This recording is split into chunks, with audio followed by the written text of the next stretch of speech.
বিহারি বিহারি বিহারি বড় আমায় ডেকেছেন? বড়বাবু আমায় ডেকেছেন? ডাক্তার ডাক্তার আমার প্যান্টের গলা মেয়ে ছেলে হয়ে গেল, উনি বলছেন বড়বাবু আমায় ডেকেছেন। হ্যাঁ আরে এ দড়ি হ্যাঁ বেশ ভাই বাড়িতে রেখে এসেছি। বাড়িতে রেখে এসেছি, কাজ পাচ্ছ না?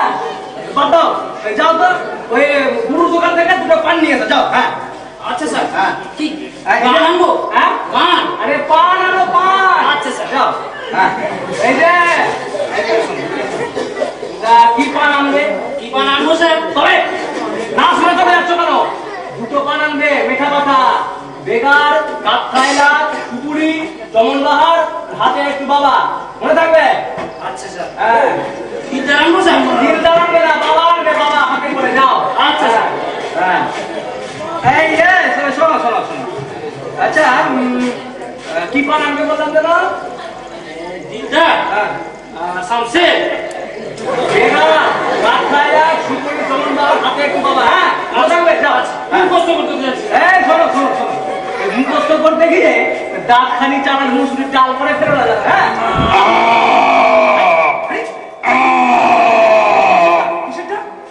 গরুর ডাল করে বলেছে স্যার? গরুর ডাল?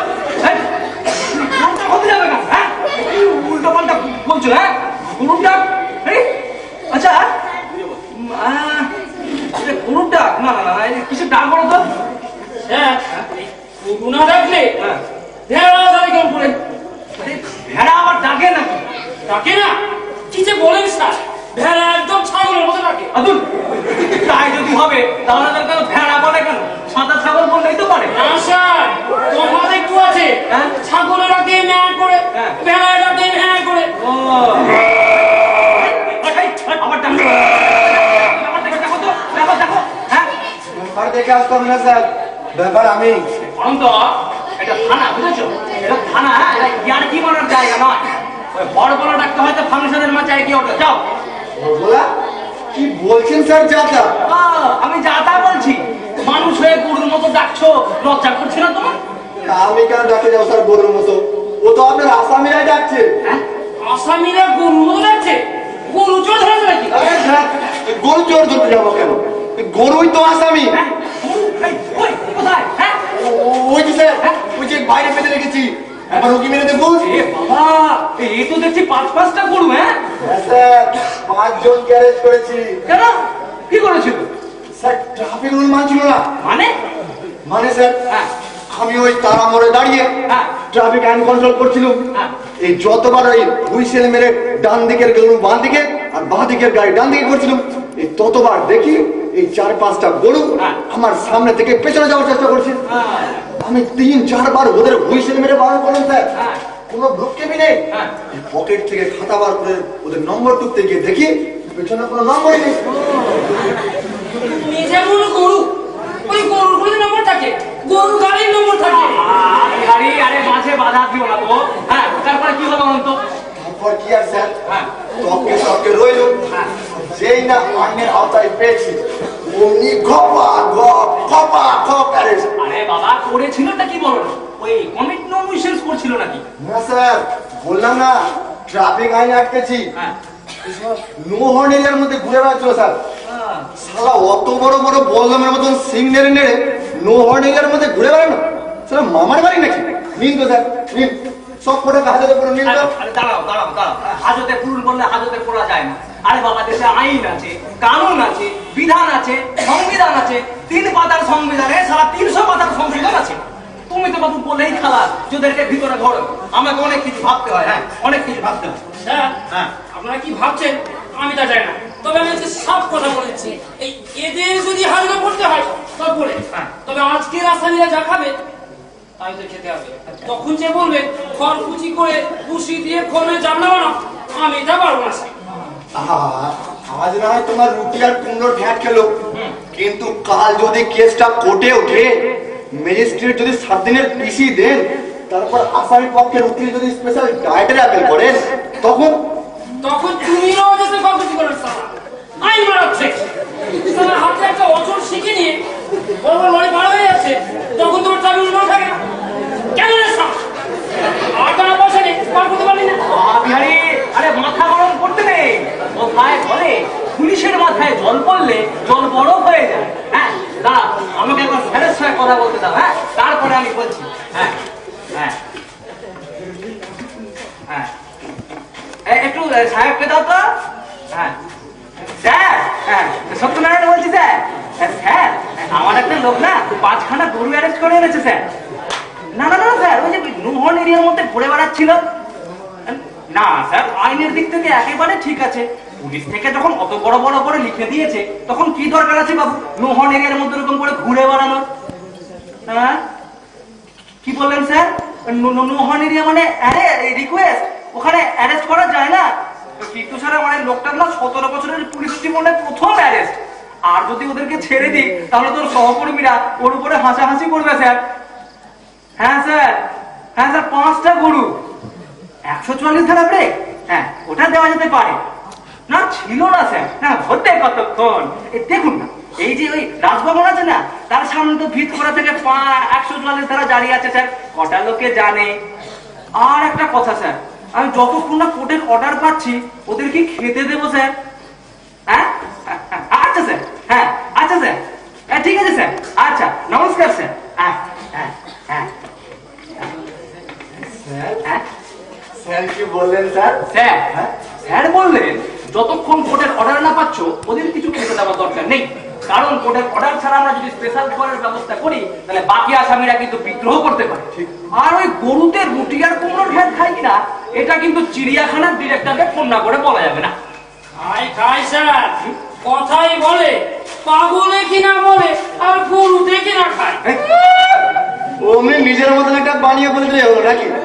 কথাটা আছে পাগলে কিনা বলে আর ছাগলে কিনা খায়। আরে বাবা, সে তো আমিও জানতো, তবে তারপর যেদিন গরুতে আমার মামার ইজ্জত খেয়েছে সেদিনই বুঝলাম গরুতে কিনা খায়। গরুতে তোমার বাবার ইজ্জত ছিল? হ্যাঁ স্যার, খুলে বলো, খুলে বলো। আরে আমার গোপাল মামা এই পাড়ার কালীপুজোর সেক্রেটারি হয়েছিল। বিরাট পাড়া, বিরাট টাকার ব্যাপার। বন্ধ হওয়ার পর খাতাপত্র নিয়ে বাড়ির বারান্দায় হিসাব করতে বসে, মানে কত টাকা আদায় হয়েছে, কত টাকা খরচ হয়েছে, এইসবই আর কি। আমার বাড়ির কারিগরটা পাশেই বাঁধা ছিল।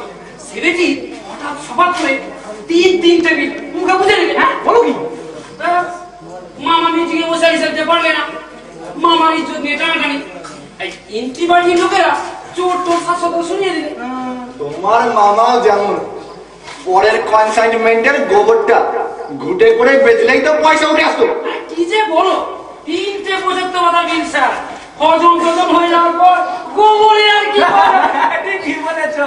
আরে গরু তো কিচ্ছু বেরোতো না, হতো হাতি। দেখতে আস্ত বিল বই খেলে আস্ত বিল বই বেরিয়ে চলে আসতো, শুধু ভিতরের হিসাবটা হজম হয়ে যেত। হ্যাঁ কি স্যার? কেন তুমি শোনোনি? আরে আস্ত বেল, হ্যাঁ হাতিকে খেতে দাও, দেখবে আস্ত বেল বেরিয়ে চলে এসেছে, শুধু ভেতরের মাল হজম হয়ে গেছে।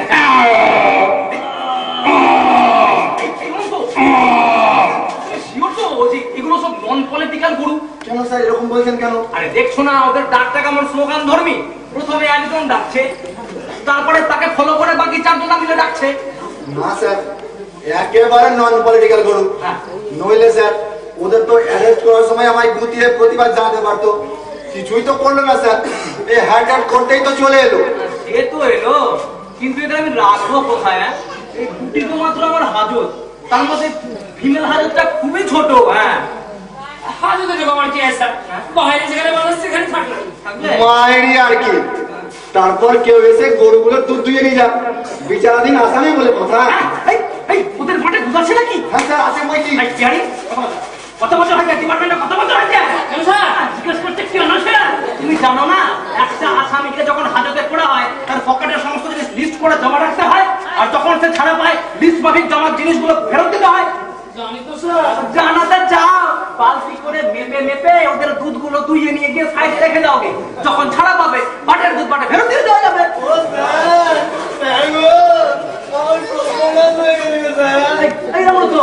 তুমি মন করছো কেন? হ্যাঁ এই তোমার দুধটা মরে গেল নাকি?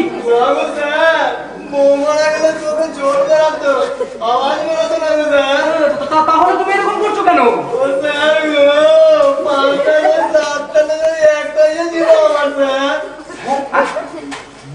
ছেলে স্যার। না বাবা রমরতন, আরে একটা গেছে আরো একটা হবে, তাকে এত ভেঙে পড়লে হয় বলো? তোমার স্ত্রী কথা ভাবতার মতো। হ্যাঁ। তুমি যদি এভাবে ভেঙে পড়ো, হ্যাঁ। সে কি করবে? এই তো। এখন থেকে চেষ্টা করো, 10 মাসের মধ্যে না হয় একটা হবে। আরে কেন হবে না? চার্লি চ্যাপলিনের তো 80 বছর বয়সেও ছেলে হয়েছিল।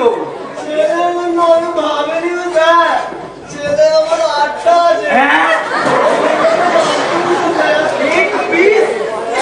তবে বাবা তুমি কেন কাঁদছো? আমার বন্ধু, বন্দুক মানে?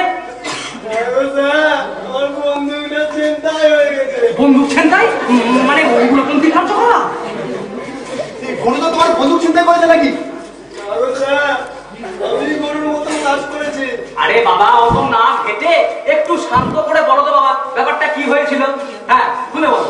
হ্যাঁ বলো। আর বলবো স্যার, হ্যাঁ। একটা নারকোল চোখে ধরে নিয়ে আসছিল। আস্তে আস্তে রাস্তার মধ্যে হরিণের পাঁচিল পড়লো। পড়লো। আর পাঁচিল দেখলে স্যার আমার ছোট ভাইরে পায়। আমি আমার দাঁড়িয়ে ছোট ভাইরে করি না, বসে করতে হয়। কিন্তু যতবার বসে করতে যাচ্ছি স্যার, এই কাঁধে বন্দুকটার জন্য পারছি না গো স্যার, মাটিতে আটকে যাচ্ছে। আমি বন্দুকটা চোরটার হাতে দিয়ে বললাম, চোর ভাই একটু বন্দুকটা ধরতো। আমি ছোট বাইরে ছেড়ে বলে ছোট বাইরে ছেড়ে কানের পয়েতে বলে নামিয়ে পেছনে বলে দেখি চোর বন্ধু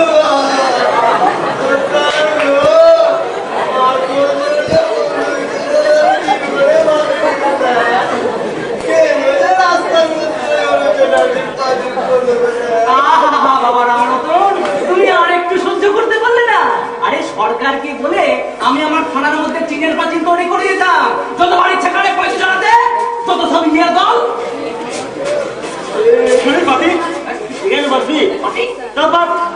তুমি একটু সামনের দিকে হলে ভালোই হতো।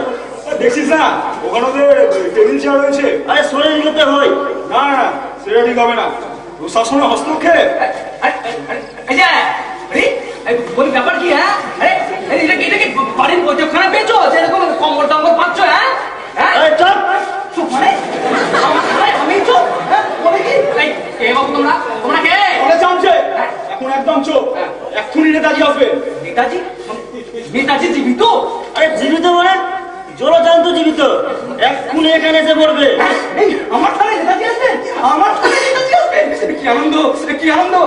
গেলি এক কাজ করো, হ্যাঁ তুমি আমার কোয়ার্টারে যাও, কোয়ার্টারে গিয়ে তোমার বৌদিকে খবর দাও। যাও। এই না না না না না, হ্যাঁ আরেকটা কাজ করবে, তুমি বৌদিকে বলবে চন্দন বেঁধে রাখতে, মালা কেটে রাখতে। যাও যাও যাও। এই যাও, যাও, যাও, যাও। আমার বুঝুকে সাজিয়ে দিতে বলবে। যাও যাও। আরে বুঝু, বুঝু আমার কে? বুঝু আমার ছোট মেয়ে। আরে নেতাজিকে চন্দনের মালা পরাবে, ফুলের ফোঁটা দেবে। আরে যাও না তুমি দাঁড়িয়ে দাও দাও দাও দাও, এখন কাউকে খবর দেওয়ার দরকার নেই। হ্যাঁ। যখন বলবো তখনই খবর দেবেন। ঠিক আছে। হ্যাঁ হ্যাঁ ঠিক ঠিক ঠিক ঠিক আছে, যেও না যেও না, এখন থেকে ভিড় বাড়িয়ে লাভ নেই, পরে যা ভিড় হবে বাবা আমার তো ভাবতেই কেমন লাগছে। হ্যাঁ আরে বুঝেছো ছোটবেলায়, হ্যাঁ আমি ওই দুখানা লুচি আর একটুখানি বোঁদের লোভে সকালবেলা চোখে পিছুটি নিয়ে মুখ না ধুয়ে স্কুলে দৌড়ে চলে যেতাম। হ্যাঁ হ্যাঁ আমি বিস্কুট খেতে যেতাম। বিস্কুট খেতে যেতাম। হ্যাঁ হ্যাঁ আমি না স্কুল যেতাম, স্কুল গিয়ে আমি গান গাইতাম। কি কি গান গাইতাম গো? হ্যাঁ মনে পড়েছে। হ্যাঁ নেতাজি নেতাজি ফিরে এসো তুমি ভারতের মাঝে, একদিনে লুচি আর পোঁদে খাওয়া আমার সার্থক হয়েছে। হ্যাঁ নেতাজি আসছেন, আমার থানায় আসছেন। নেতাজি গান গিয়েছিলেন, কদম কদম বাড়ায়া আমার বন্ধুটা কুস্তির পিন্ডিটা। এখন বন্ধুটার সময় না রে বাবা, এখন রক্ত দেওয়ার সময়। নেতাজি বলেছিলেন give me blood and I will give you freedom। হ্যাঁ আরে আপনি বন্ধুদের ব্যাপারে কি বলছিলেন? আমার বন্ধুটা স্যার চিন্তায় হয়ে গেছে। রামরতন, ওটাকে চিন্তায় বলে না রামরতন, বলো বন্দুকটা তোমার কিডনিতে স্টোনের মতন আটকে ছিল, এই পেচ্ছাপের মধ্যে দিয়ে বেরিয়ে গেছে। কি হয়েছে ব্যাপারটা খুলে বলেন তো। আর কি আর বলবো জামাল ভাই, দেওয়াল দেখলেন না ছোট বাইরে পায়, উনি আবার যেখানে সেখানে ইয়ে করতে বসতে পারেন না, তাই ইয়ে করার সময় বন্দুকটা ছোটটাকে দিয়ে ইয়ে করতে বুঝেছিলেন। ব্যাস চোর ছেলে নিয়ে মেরেছে তোর। হ্যাঁ আরে বসে জমায়েত করেন কেন? খুব খারাপ অভ্যাস। আরে আমি আয় করতাম, আমার মেসমজাকে দেখে শিক্ষা হচ্ছে, আর করি না।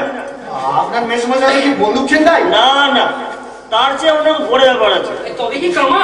দাদা তা নয়, আমার মেসমজা একবার স্যুট পরে রাস্তা দিয়ে যেতে যেতে প্রাচীর ধারে বসে পড়ে কাজকর্ম শেষ করার পর উঠতে গিয়ে আর উঠতে পারে না। দুয়ের মতন বেঁকে রাস্তার মধ্যে কুপঘাট, পাশে পাড়ার ছেলে বসে আড্ডা মারছিল। তারা তো ভাবলেন স্ট্রোক। ধরাধরি করে নিয়ে মহল্লার সবচেয়ে বড় ডাক্তারের কাছে। ডাক্তারের চেম্বার ঢোকা 1 মিনিটের মধ্যেই গুনে গুনে 32 টাকা ফি দিলেন। ছেলেটাকে থ্যাংক ইউ বলে গোট গোট করে বেরিয়ে পড়েন বসে মশাই। হ্যাঁ, এই আমার কিরকম স্ট্রোক রে বাবা, হ্যাঁ 1 মিনিটের মধ্যে সেরে গেল। স্ট্রোক হবে কেন? তবে কি হয়েছিল স্যার? কি আর হবে, বাথরুম সেরে নেওয়ার পর এই প্যান্টের বোতামটা কোটের বোতামের ঘরে ঢুকিয়ে দিলেন। সে ডাক্তারবাবু 32 টাকা ফি নিলেন, এই বোতামটা খুলে দিলেন। শুনবে তো বাবা রামরতন, কতবার তোমাকে বলেছি না, যখন তখন যেখানে সেখানে হিসি করতে বসো না, বিপদে পড়ে যাবে। আমার কথা বলে তুমি শুনেছো? শোনোনি? বাদ দাও সমস্ত বাজে কথা, বাদ দাও। এই চামচ ভাই, নেতাজি কখন আসবেন? এক্ষুনি এসে পড়বে, আপনার একটু ওই ধৈর্য ধরুন। স্যার, নেতাজিকে কি খেলে দেওয়া যাবে? রুটি আর কুমড়ো ভাই তো দেওয়া যাবে না। এই ভাবুন না, হ্যাঁ প্রাপ্ত স্মরণে নেতাজি খাবেন রুটি আর কুমড়োর, হ্যাঁ তুমি যে কখনো হয় নাকি? হ্যাঁ না না, এখন কোনো ব্যবস্থা করতে হবে না। যখন বলবো তখন একটু আমাদের রস হলেই চলবে। আমাদের নেতাজি যুগ যুগ দিয়া যুগ যুগ দিয়া অনশন চলছে। চলছে চলবে। নেতাজি তুমি এগিয়ে চলো। অঙ্কিত মাথার পেছনে আছে। এই যে নেতাজি এখানে। আবার ওই কম্বলটা, আরে ওটা তো বড্ড ছাড়পালা। তা যাকে মালা এনেছো তো? এই যে নেতাজি এনেছি। হ্যাঁ, ওটা পড়িয়ে নাও।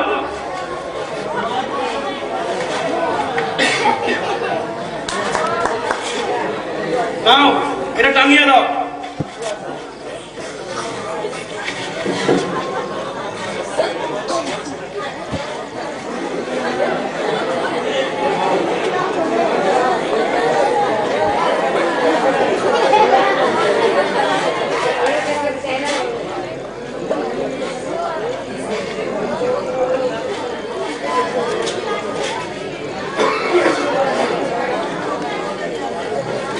হ্যাঁ মশাই, আচ্ছা ইনি কি সেই নেতাজি?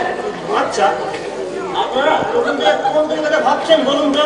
আরে নেতাজি, নেতাজি ফিরে এসো তুমি ভারতের মাঝে। আরে সেই নেতাজি রে বাবা। তিনি এখানে খামটা আসতে যাবেন কেন?